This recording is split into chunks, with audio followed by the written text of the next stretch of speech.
I was speaking at the University of Arizona, and I made some real attacks on rape. And I said it's embarrassing to look at the statistics on how many women in university get raped, how evil. Guy raises his hand and says, I date rape. And I said, you gotta be kidding me. How on earth do you justify that? And he says, very simple. I have a high testosterone level. And I said, well, sir, like it or not, that's really evil. That is totally dehumanizing a woman. I couldn't believe he was so honest, but I found it refreshing. All you gotta do is look at the statistics, guys. An incredible number of young women are raped, and it's sick, it's evil, and the reason it's evil is not because I'm a nice white guy. It's evil because God created women and men in his image. He created our sexuality for a purpose, and that purpose is not to rape, not to date rape, but to learn to control yourself and to make a lifelong commitment to one person and enjoy sex within the context of a heterosexual marriage. Thanks for raising that. Yes, sir. I'm sorry. That's a completely unbelievable story for the pure fact of like somebody raising their hand and saying I raped someone and didn't either immediately get jumped or reported to the police or anything of that nature. That's just a completely implausible story to me, because I know for certain, like, if in a crowd of 20 to 30 people you say I rape people on the regular, that's not gonna go well for you. I can't help but think you made up that story. Oh, all right. Thanks for your honesty. I appreciate that. I promise you, sir, the guy raised his hand. He didn't say I rape people. He said I have date raped and I support date rape. That's what he said. What's the difference? That's At the University of Arizona, Tucson, Arizona, several years ago. That happened. And I can promise you, sir, I would think if you were out here on Monday, the way a couple of students treated me, that you would understand that that is not so implausible.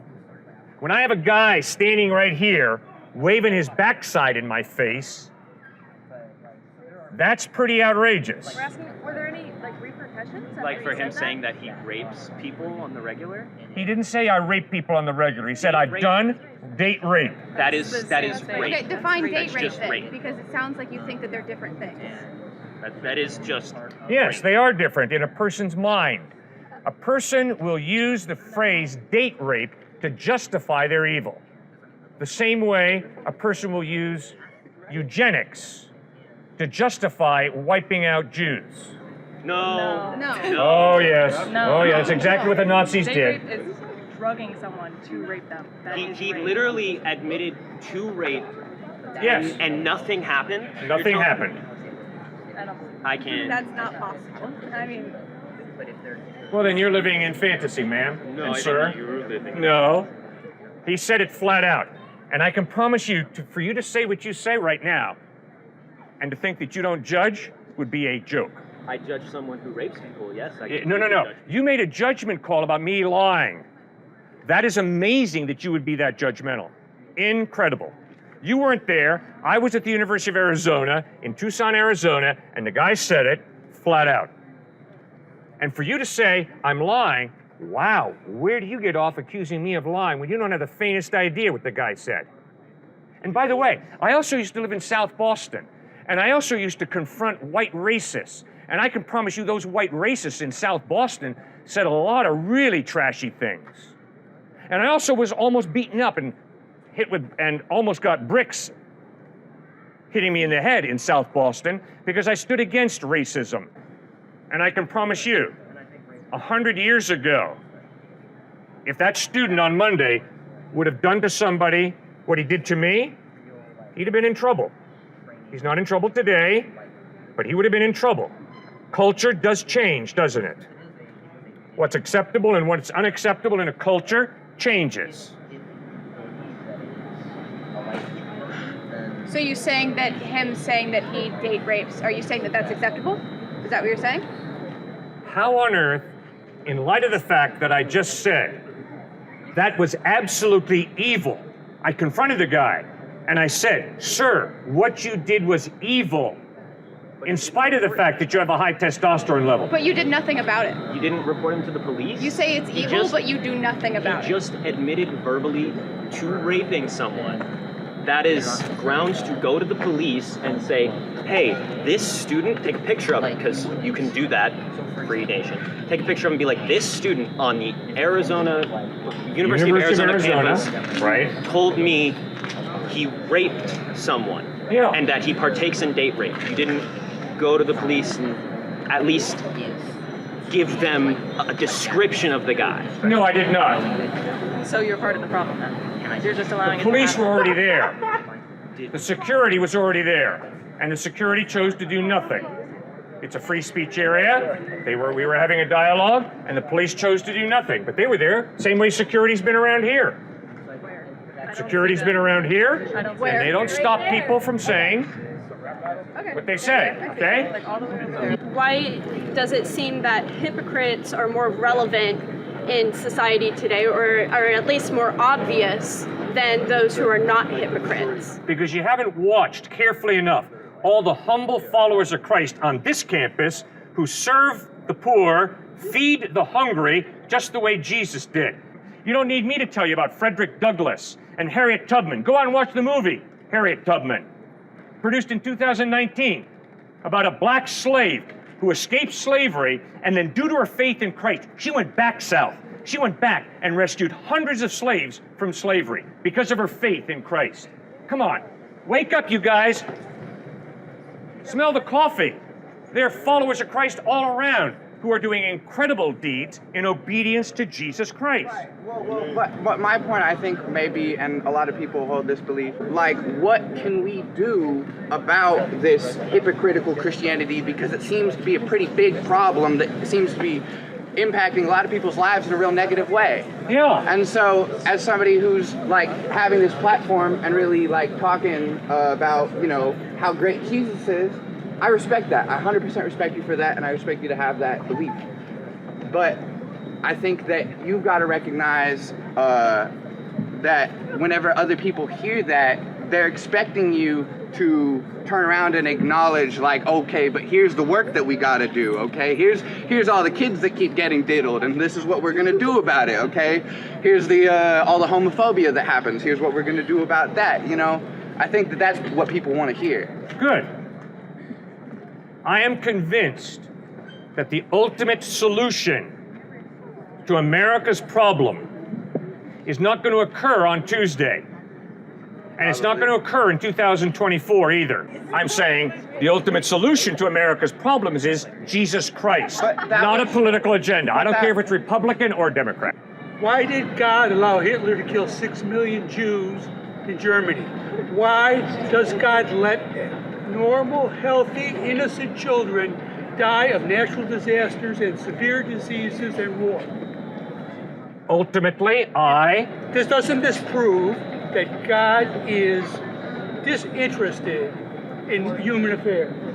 And if he is disinterested in human affairs, why would anybody worship him? when God became a human being, what happened to him? Okay, now he's a classic example of what I'm talking about. He asked a very hard, very serious question, and before he even allowed me to answer, he walked away. Is that being open-minded?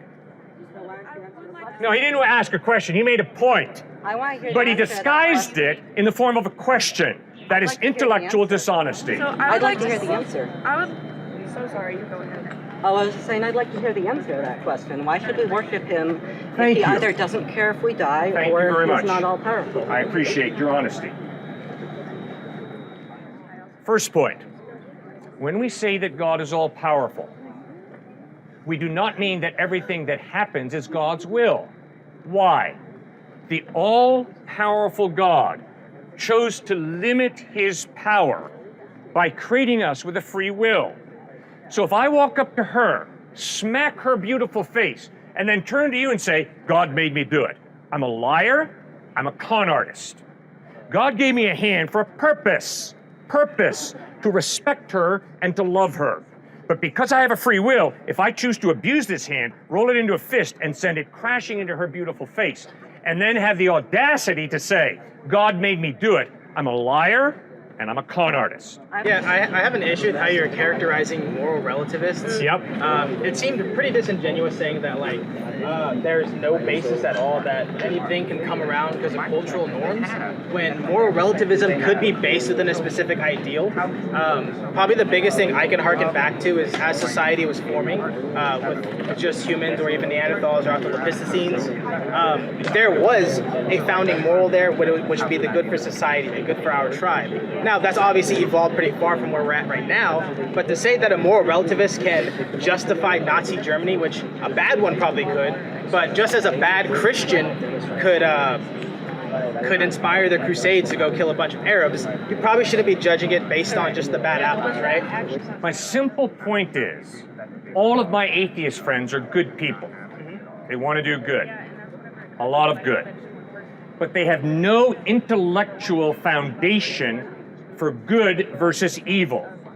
Because if there is no mind prior to the human mind, then it's the human mind that defines good and evil, which means it is relative. Which means if this human mind defines good and evil one way, and this human mind contradicts her but defines it another way, she's not right, she's not right, she's not wrong, she's not wrong. If moral relativism is true, it is totally arbitrary, good and evil. It's like, do you prefer broccoli or asparagus? It's a taste, it's a prejudice. Do you prefer murdering people or not murdering people? It's a taste.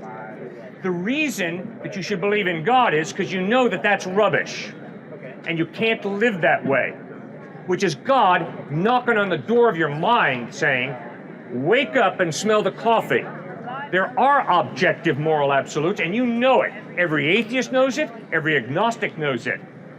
But then think, how can there be a moral absolute? The only way is if there is some type of God to create and define it. That's all I've been trying to say. Okay. I think we'd probably end up just having to disagree on that part. All right, fine. We disagree. But another question leading with that is, so like when Jesus died, specifically right after there was an explosion of different Christian denominations, some of which died out, some of which eventually went on to be the Catholic Church.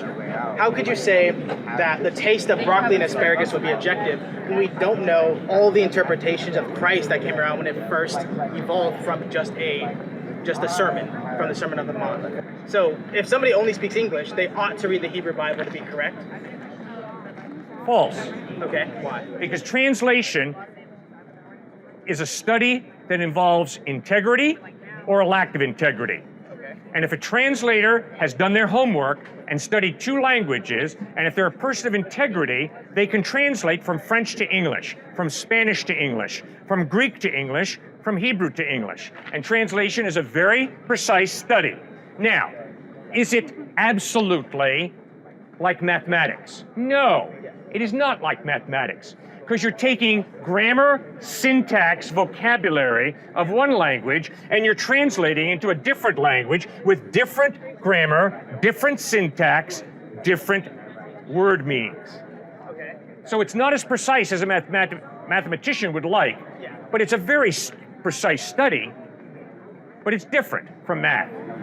Yeah, I just wanted that concession. That You it's bet, probably not absolutely. You bet. Well, the whole point of Christianity and believing in a God is you having faith in Him. You having faith and everything's going to be all right. Okay, but wait a second.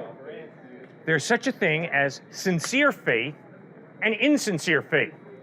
If I tell you I believe in Jesus and I hate his guts, guess what? I'm a phony Christian. I'm a liar. So if I say I believe in Jesus, I better love this man and not hate him. Because if I hate him, I'm violating what Christ taught, I'm a liar. What did that have to do with what I just said? Well, it's not just enough to have faith. The question is it sincere faith?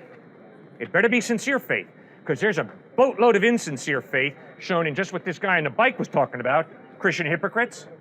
You know that, man? It's hypocritical faith, right? I feel what you're saying. But like, all right. I'm not really clicking right now. All right, but then let's go on to the next step. Wait. I believe in Jesus. Okay. And you ask me, Cliff, why do you believe in Jesus? And I say, because I have faith. That's not a good answer. Why it ain't? Because there better be a reason. I feel you can live how you want to live. Like you can listen to me what I'm saying. Yep. I can say I'm Christian, Right. but I could be a hypocrite. I feel what you're Yep. saying on that. Right. But what's the point in believing in a God if you don't have faith in the God is real? You're right. You got to have faith. You're right. But please think through this word faith. Okay. Tomorrow morning, I'm going to get on an airplane, Okay. fly to New York City. Yeah.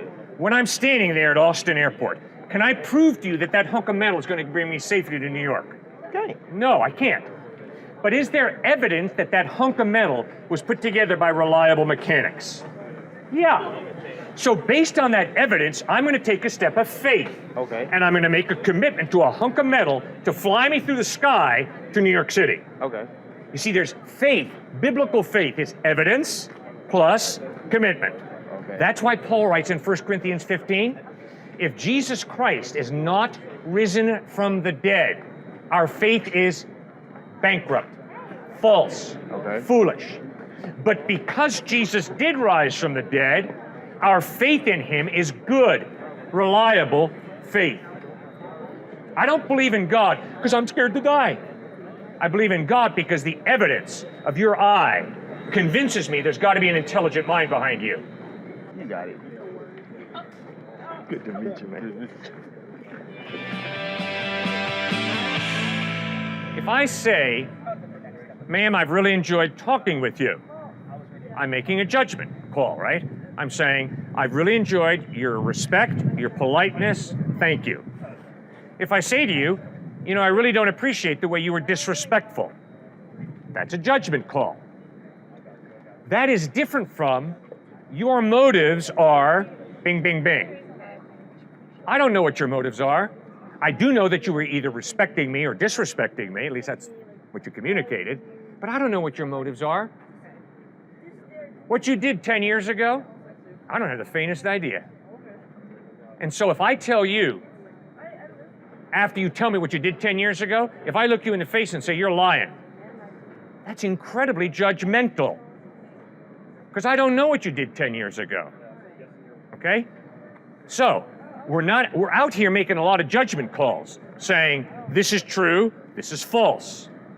But we're not out here saying, this is what motivates you, this is what you did 5 years ago, 10 years ago, or didn't do, and if you tell me you did it, you're a liar. No, we're not doing that. We're presenting Christ and saying, the evidence is, he's the truth. If you disagree with him, please tell us what you believe in and why you believe it. So we're having that kind of discussion, but we're not saying you're evil because you don't know what you believe in. But do you understand how it might make some people feel like you're saying that? Oh, no doubt about it. We live in a culture where, when President Trump won the election a few years ago, college students went to crying chambers for counseling. When my dad was 18 years old, he sat up on a mountain in Switzerland and looked at Hitler's panzer divisions about to storm into Switzerland. Fortunately for my dad, they didn't. All right? So there is a big cultural change from 18-year-olds getting ready to go fight in World War II versus a culture where college students are saying, please help me. I'm emotionally falling apart because Donald Trump won the election. There's a big difference. So yes, I can understand why people will say, Cliff, you standing out here saying Jesus Christ is the truth hurts me, it offends me. So yeah, I understand that. So if tomorrow I feel like a woman, does that make me a woman? Sure, if you want to be. Okay. I would argue that male and female is a biological thing. Well, man and woman and male and female aren't the same thing. Gender and sex aren't the same, even by definition. I would insist that female means a woman, male means a man. Why? And I would argue that if I wake up tomorrow and feel like a woman, my feelings are out of touch with reality. Because in reality, I'm not a woman. In reality, I'm a man. Why? Why? Yeah, why is that reality? Because that is what the language male and female means, and that is my experience of reality. Okay. If I feel like Superman tomorrow, that does not make me Superman. Why If I not? feel like, because I can't fly. And if I try and jump off the side of that building because I think I'm Superman, I'll kill myself by splattering all of the cement down there. And if I feel tomorrow like I'm Albert Einstein, in reality, I'm not Albert Einstein. I have nowhere near the intellectual strength in mathematics and science that Einstein had. Okay, but you're listing characters and specific people. Genders and characters and specific people aren't the same thing.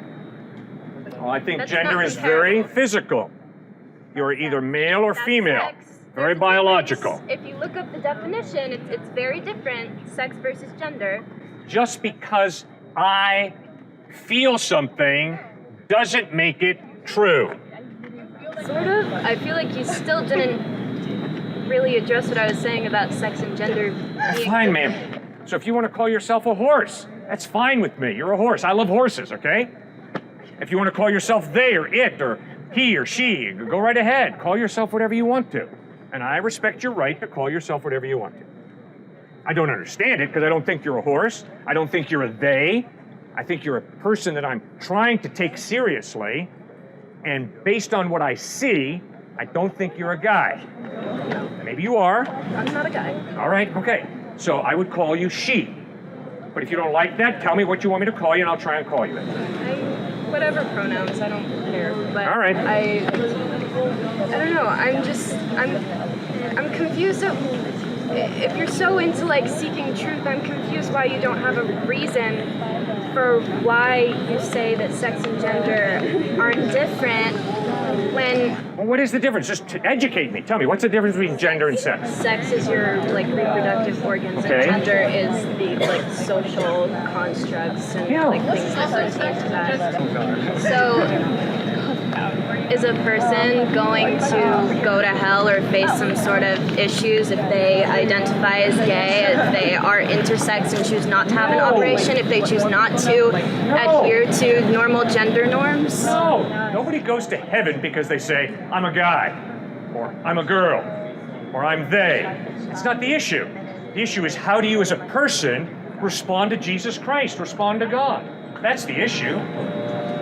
Okay, so if they decide to be in a relationship with a man or a woman and they're also a man or a woman, like, is that a sin that is going to send them to hell because they choose to do that? Are they Ma'am. still not responding to Jesus Christ in the right way just because they want to love someone else? I have not responded to Jesus Christ in the right way. I am a sinner. Okay. I have perverted the gift of human sexuality that God has given me. Through heterosexual lust, I have perverted that gift. I don't deserve heaven, but God loves this sinner so much that he sent his son Christ to die on a cross to forgive me for my wrongdoing. I have put my faith in Christ, and he's forgiven me and given me eternal life. Now, just because someone has twisted the gift of sex differently from me, doesn't mean that they don't need Christ just as much as I do. So the question is, are we willing to repent, ask Christ for forgiveness, and put our faith in him, or are we just going to go and rationalize our wrongdoing? I mean, it's not difficult for me to understand why prostitutes that I've worked among say, listen, Cliff, it's the best way for me to earn money. So I'm going to be a prostitute. I understand that. But I plead with them, that is not what God intended you to do with your beautiful body. So, why would I choose to be a follower of Christ? I choose to be a follower of Christ because I look at all the options that I'm presented with, and to be honest with you, ma'am, the options that I was presented with most starkly was materialism. I grew up in a very wealthy suburb of New York City, and it was very clear what God is. Your stock portfolio and your bank account. That's what's ultimately worthy of your worship. And if you don't make a lot of money, you are a loser. Secondly, I was presented with the option of hedonism. All of my friends did drugs and slept around. And they kind of made fun of me for not. So that I had to seriously consider that as an option. It was right in my face. Another option I was faced with was atheism and agnosticism, because I had a number of professors who were atheists and agnostic, and they really tried to convince me that atheism or agnosticism was the way to go. So I looked at all those clearly, as I was able to, But I also looked at Jesus Christ, and I read the Gospels, and I began to look at my life, my experience of life, and my thinking, and my observation of other lives.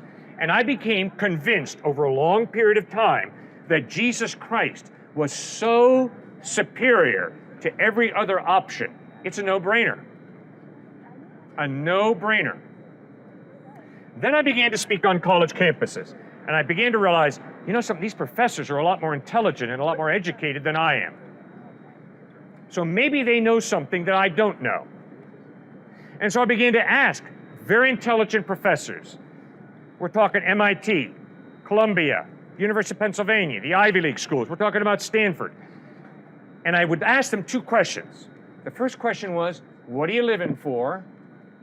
And the second question was, what's the evidence that what you are living for is true? And ma'am, the answers that I got to those two questions were scary.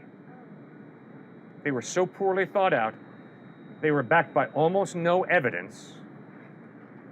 I became more and more convinced Jesus Christ is the truth. Now, if you don't understand what I'm saying, just listen to the people who've been challenging me out here. What people like to do is poke holes in Christianity, in Jesus Christ. Okay? Fair enough, no problem. But you see, here's the problem. The problem is, after you finish poking holes, you got to go home the same way I got to go home. You got to put your head on a pillow and go to sleep, and I got to put my head on a pillow and go to sleep. What are you living for, buddy? And what's the evidence that what you are living for is true? Some of you should be really squirming right now, because you know very, very well that you have never asked, what is the evidence that whatever it is I've chosen to live for is true? A lot of my friends are atheists and agnostic, okay? And here's something that my atheist agnostic friends have to acknowledge if they're being intellectually consistent. Because they believe there's no heaven, no day of judgment, that has big implications for now, today. And the implication is what you and I do with our lives is ultimately meaningless. Why? Where are Hitler and Mother Teresa if there is no heaven and no hell? Where are Hitler and Mother Teresa? The same place. The fertilizer pit. They're decomposing. Which means, ultimately, it does not matter whether you are Adolf Hitler II or whether you're Mother Teresa II, because we're all going to the same place, the fertilizer pit. You see, Jesus says, no, there is eternity out there, and there's a heaven and a hell, and there's a day of judgment, which means the decisions that you make today are really significant. They really matter. And you are really valuable, because God wants you to live for eternity with Him in heaven. And becoming fertilizer is not God's plan for you and desire for you. Does that make any sense? Yeah, of course. Thank you so much for raising that. Yes, sir. There's been a couple issues of things that you've been saying that I have questions with, but I'm just going to do a quick short one. One of my main questions that I always have is just that, given what you touted earlier, a tri-omni God, a omnibenevolent, omnipotent, omniscient, just all-powerful, all-knowing, all-caring, how do you explain the existence of evil and suffering? You bet. Very slowly, having to acknowledge I can't give you a complete answer. I do not know ultimately why God allowed evil, suffering, and death. But here's my first point. If you're an atheist or if you're an agnostic, what is your solution to the problem of evil and death? My solution to the evil problem? The solution. What is your solution to the problem of evil and death? If you're an atheist, if you're an agnostic. I mean, the solution for everybody is just to be as good as possible. I mean, everybody should aim for being good. True, according to their own definition of good, right? Becoming, own definition of good, whether it's objective good from God or objective good from another source. Well, remember, the atheist or agnostic says either there is no God or I don't know whether there's a God. Yeah.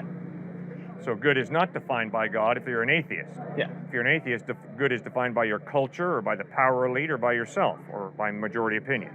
It could be just defined as good just exists, whether God or not.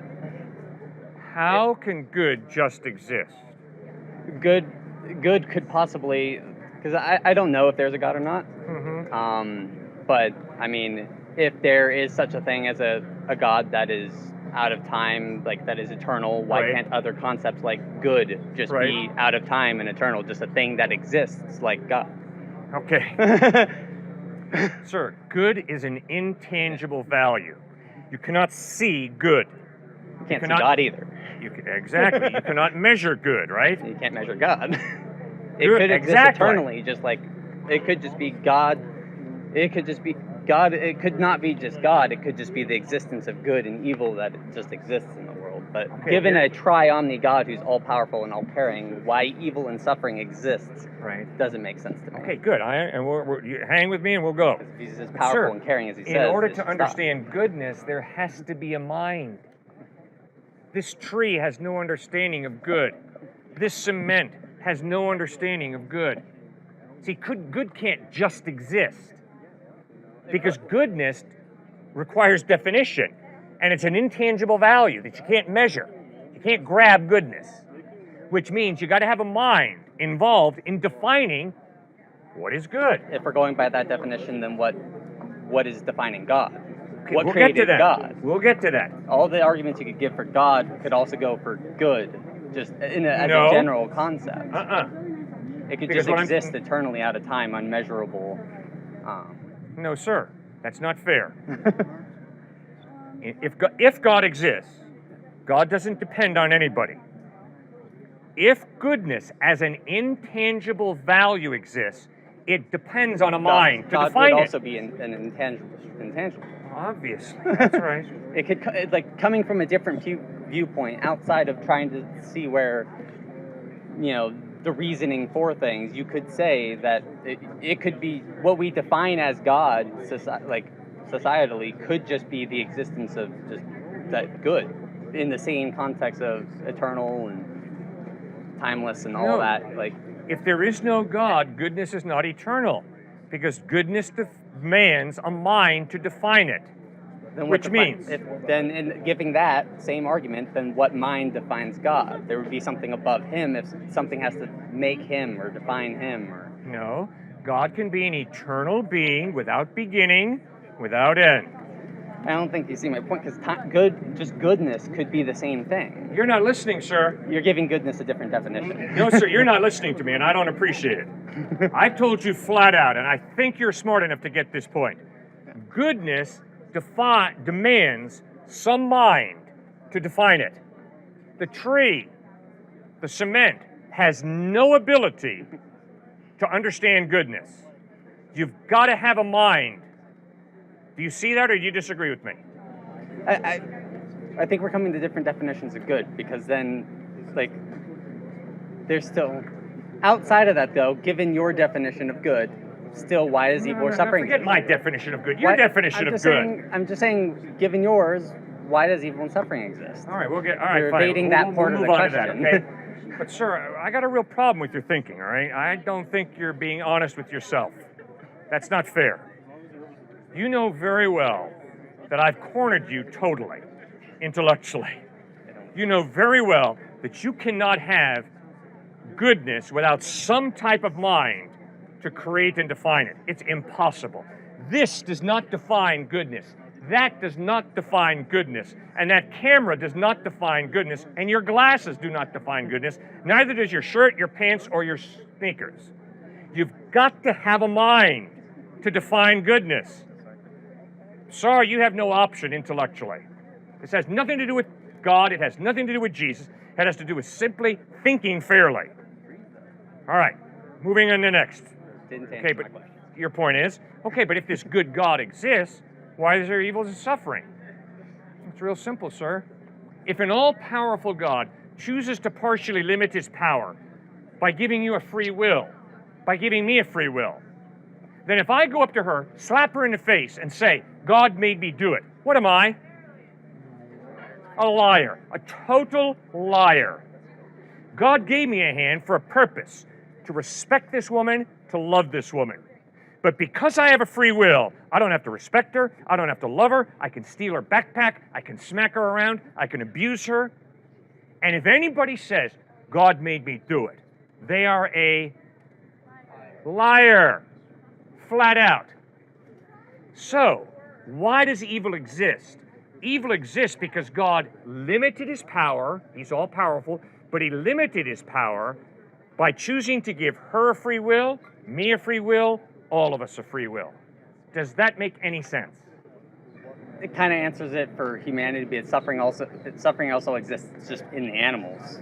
Good. Like, why does a zebra deserve to get its throat crushed to death by a lion? Like, Good. how is that caring or just? Like, coming from a Christian standpoint, we have sinned as humans. Coming from the Christian standpoint, so we are, we have free will and we can make mistakes and all that. Yep. But why not? Why have animals just, not have their perfect little ecosystem where nothing has to suffer and only humans suffer? Very good. Now we're thinking, all right? So, Genesis chapters 1 and 2. God creates a good world. God created this and God saw that it was good. God created that and God saw that it was good. God created this and God sees that it's good. So when God created, he did a good job. No evil. But Genesis chapter 3 records how human beings rebel against God. And one of the consequences of human beings telling God, get lost, get out of here, is God honors our free will, takes a step back from planet Earth, and nature unravels. And so you're absolutely correct, sir. Animals suffer. I have suffered. We all will suffer. Not because God is sicking us, but because God created a world with free will, people with free will. We chose him to tell him to get out. When he gets out, chaos fills the gap. Genetic breakdown, death occur. Because humans decided to reject God, God punished the animals. One of the consequences. It seems uncaring and unjust. No. Given a triomni God. No, it's an issue of consequences. Who put Texas State together? Did they do it last summer? Well, the consequence should go to the humans that did it. You don't punish someone else for somebody else's misdoing. That would be a nice way for things to happen. But unfortunately, because I have free will, if you're a husband and I smack you around, it might affect how you treat your wife when you go home tonight. It might affect how you treat your kids when you go home tonight. You see, for me to think that, well, I've got free will and it's just me and it's just you, and there are no consequences to the way I exercise my free will, that's a lie. Total lie. Well, how I would interact with animals is one thing, but how animals should interact with each other. Why does suffering exist between animals, not from humans to animals, but between animals, suffering exists. Why are they being punished for suffering between themselves? They're not being punished. If they didn't do anything wrong. You're correct. You're absolutely correct. They didn't do anything wrong. The same way, little babies that I have to bury didn't do anything wrong. But they're born into an unfair world where birth defects occur, and so babies die. Not because they've done something wrong. They have not done anything wrong. But they are born into an unfair, unjust, messed up world. Thanks for raising those issues. Yes, ma'am. They're also born with original sin, though. Which okay, what does that mean? My good Catholic friend, what does that mean? It means as a consequence of, correct me if I'm wrong, but as a consequence of Adam and Eve eating the apple, all the following children would be born with this original sin that would have been an effect of mankind previously, correct? Okay, maybe.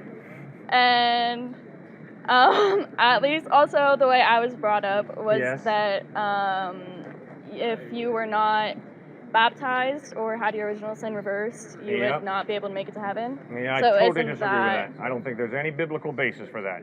But wouldn't original sin be a spiritual birth defect? Good. Ooh, now I think we're onto something here. Okay, so what on earth is original sin? Original sin is simply this. I am born with a readiness to sin factor. Doesn't mean that everything I do is evil.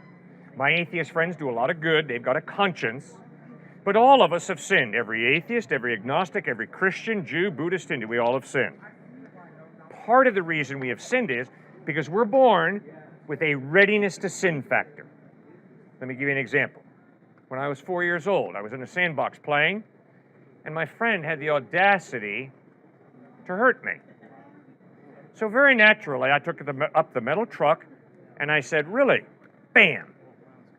Never seen that behavior model before, But I very naturally took up the metal truck, slammed it on my playmate's head, and it wasn't pretty. I am a sinner.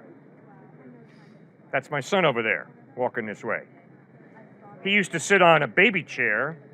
I would put a glass of grape juice in front of him, and I would say, Stuart, do not knock this glass of grape juice off this tray. And with a smile from this ear to this ear, he would backhand that glass of grape juice off the tray. He was born a sinner, same way as old man, me, was born a sinner. Now, what does that mean? It means we have a readiness to sin factor. But we cannot blame our sinful nature for what we do, because we still have a free will. So if I slap her and you say, wait a second, Cliff, what'd you just do to her? Why'd you do it? And I say, because of my sinful nature. That's a cop-out, because I still have a will. And you see, here's the challenge. The challenge for me is to overcome my sinful nature with my will and make responsible decisions. And that's why the whole line of thinking at Texas State University, which is, I was born with this desire, therefore it's good, is a crock.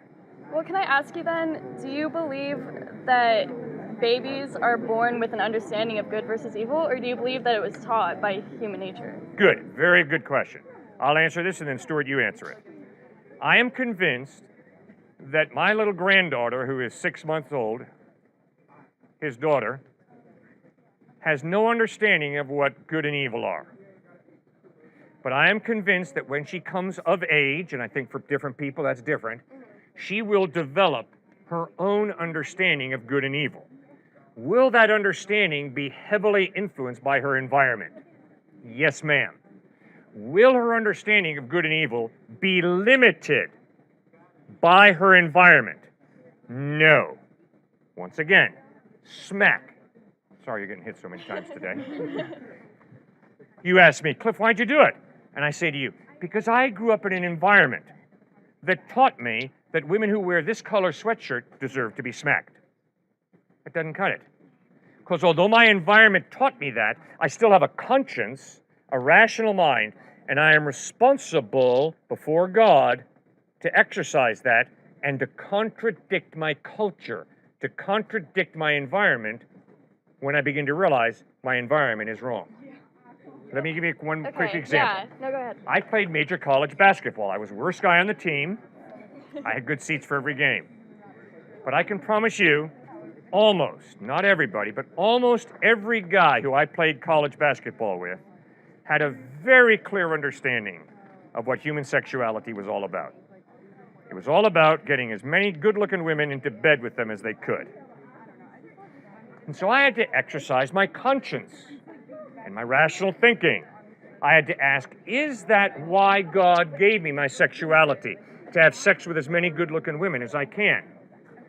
And was it tempting to follow their example? I mean, that's the environment. I mean, shoot, we flew on a jet to different, played against UCLA, St. John's, NC State, Wake Forest. I mean, we were high flying.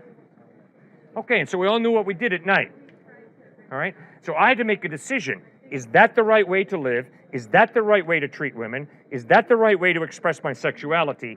Or has God created my sexuality for a different reason? So I had to contradict my culture. And guess what? I've learned to respect people who contradict their culture and don't support racism. I work with some skinheads. And those skinheads grew up in a culture that said, white superiority is clear. But there's some skinheads who said, no, it's wrong, and I'm not going to follow my culture. So that's how I think through that issue. All right, Stuart, what do you think? Well, yeah, I would just add to that, because we've talked so much about kind of the moral ethic side of things, it's important, again, to remember that the Christian faith is not about just be a good person, somehow you'll get into heaven. Just be a good person. You know, I'm a good person, so I'm in. No, to your question, many babies are born into, whether it's a crack baby or whether it's a baby born into a very religious home or a Christian, an Amish baby, let's just say. They're typically born into homes that are very tender, loving, as long as they don't leave, right, and they get excommunicated. Tender, loving, they get taught ethics. See, when you become a Christian, cynical, pharisaical, judgmental Christians will say, oh, well, you should be, say, 9 out of 10 on the ethic standard rung, in terms of you should be a great person. But no, Christ doesn't understand that the baby born into an Amish family versus the baby born into a crackpot family, this baby, when they come to know God from a very young age, they're going to be higher ethically in terms of how they live than this one who is, say, probably ethically living a pretty messed up life, at least at first, and yet they both have eternal life because they've accepted Christ. It's not like somehow this one is going to be higher in heaven, like there's levels, than this one. But then why give original sin to something that doesn't even have a working conscience yet? I'm glad I heard you say give original sin one more time, because I heard you say that earlier. Because God doesn't give original sin. See, I debated an atheist on YouTube not too long ago. He's a comedian. And that's what he kept pushing me on. Out of the book of Isaiah, briefly talks about how God creates evil. But if you look at the interpretation, what it means is God judges different people groups when they have done tremendous evil. So just like that passage with original sin, God doesn't give us original sin. He gives us free will, just like with Satan, to decide whether to worship him, to love him, to have a loving relationship with him, or to just go our own way, to live for ourselves, to live any old way we want. And then that, based off of Genesis 3 and what happened in the garden with Adam and Eve, what they decided that God, we're going to flip you off, we could care less about you, then they lived their own kind of way and original sin started. But to your point, absolutely, we're born into a messed up world, so we do have a readiness to sin factor, I believe you said that, from the earliest of ages. But babies will also be in heaven, because when David's baby dies, his wife was Bathsheba, he says, I will go to you, you will not come to me. So babies will be in heaven, based off of the question earlier on suffering. Does that make any sense? Yes. Thank you so much for raising that. Yes, sir. So I believe in God, and I turned Christian, and I know it's only because I'm American, and obviously the main religion in America is Christian. Yeah. So that's why I lean towards Christian. But I have a question. So not a good reason to lean towards Christian, okay? I appreciate your honesty and your ability to analyze yourself. Yeah. Please do not believe in Jesus Christ because you grew up in America. Not a good reason. No.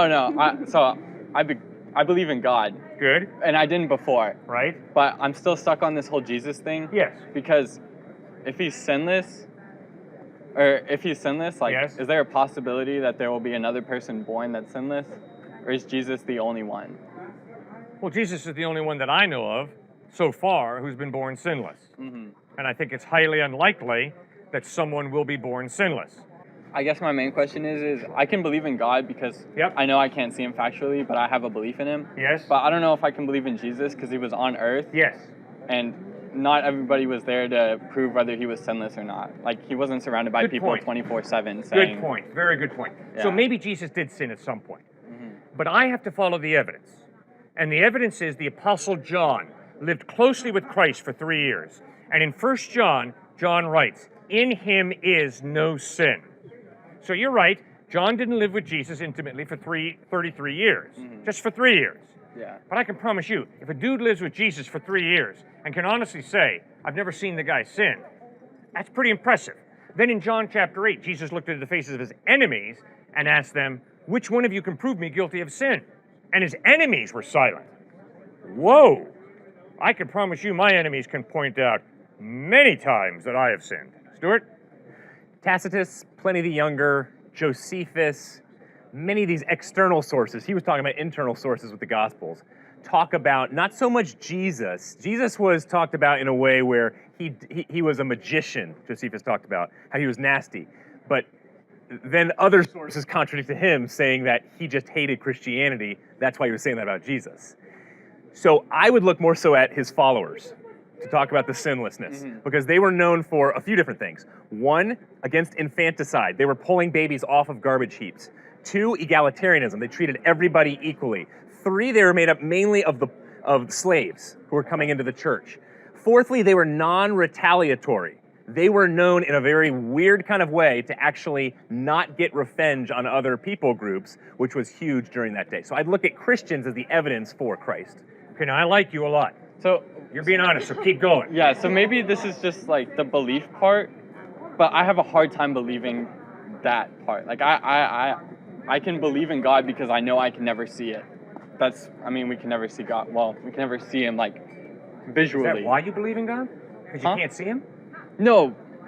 I mean, I couldn't Good. get too deep into it, but it would take a long time. But I'm saying like, just reading the book and believing that there was a human that did that, I have a hard time believing that, like a really hard time. Okay, but I'm pleading with you. You've got a good mind, sir. You articulate and think well.